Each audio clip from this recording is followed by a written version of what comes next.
द्वादशी की शुभकामनाएं। एकादशी के दूसरे दिन पड़ने वाला यह दिन द्वादशी, भगवान श्री कृष्ण जी ने द्रौपदी को आशीर्वाद दिया था कि द्रौपदी तेरे घर में सदा द्वादशी रहेगी। द्वादशी मतलब 12 महीने एक जैसा अन्न धन से परिपूर्ण भगवान जी को भोग लगाया जाएगा। एकादशी का मतलब होता है कि आप व्रत रखते हैं, भूखे रहते हैं और दूध और जल और फल से आप व्रत को रखते हैं।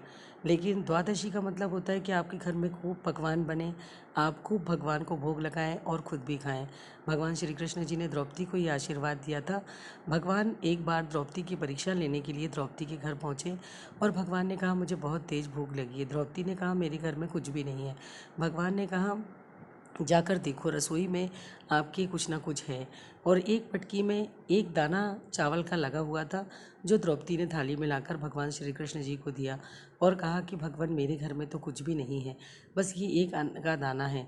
भगवान ने जब वो दाने को प्राप्त किया और उस दाने को जैसे ही भगवान ने खाया, भगवान को बड़ी शांति मिली, भगवान की भूख मिट गई और भगवान ने द्रौपदी को यह आशीर्वाद दिया कि तुम्हारे घर में सदा द्वादशी रहेगी। और उसी दिन युधिष्ठिर ने कुछ ब्राह्मणों को, साधुओं को अपने घर में भोजन पर आने के लिए बोल दिया था। और चूंकि द्रौपदी के घर में अनाज नहीं था और युधिष्ठिर ने द्रौपदी से पूछा भी नहीं और द्रौपदी को आदेश दिया कि भोजन बनाए। द्रौपदी ने युधिष्ठिर से कहा कि आपने मुझसे बिना पूछे ही साधु संतों को आने का कह दिया, जबकि भोजन तो है ही नहीं।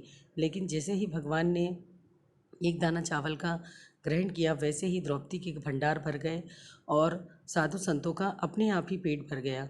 और वो जलाशय में नहाते नहाते ही सोचने लगे कि अब हम लोग भोजन करने नहीं जा पाएंगे, क्योंकि हमारा पेट ऑलरेडी भरा लग रहा है। और वे सभी युधिष्ठिर की नज़रों से बचकर और चले गए, बिना भोजन किए ही चले गए, क्योंकि उनका पेट भरा भरा लग रहा था। यह सब ठाकुर जी श्री कृष्ण भगवान की कृपा थी। विष्णु भगवान का यह व्रत एकादशी जो व्यक्ति करता है, उसको सभी पापों से मुक्ति मिलती है।